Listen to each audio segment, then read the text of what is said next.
Kita ke informasi lainnya, saudara memperingati perayaan kemerdekaan ke-72 Republik Indonesia tak hanya dengan berbagai kegiatan semarak. TNI dan Polri tahun ini menggelar doa bersama di 5 tempat ibadah yang berbeda. Ratusan anggota TNI dan Polri berkumpul di Masjid Al-Markas Al-Islami yang menjadi tempat digelarnya doa bersama umat muslim. Selain menggelar doa bersama di Masjid Al-Markas, Kodam 14 Hasanuddin juga menggelar doa bersama di tempat ibadah lainnya.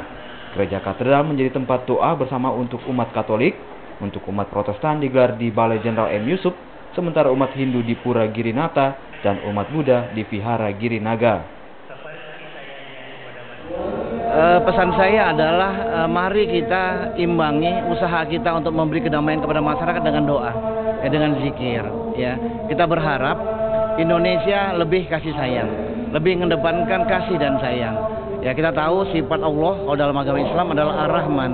Makanya pada doa sekarang ini kita membaca, yang pertama adalah surat At-Taubah. Kita bertobat kepada Allah atas segala kesalahan kita. Yang kedua, kita membacakan ayat Ar-Rahman, surat Ar-Rahman. Artinya kita memaknai rasa kasih, ya, Tuhan yang Maha Pengasih dan Maha Penyayang.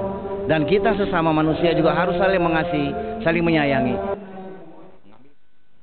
Selain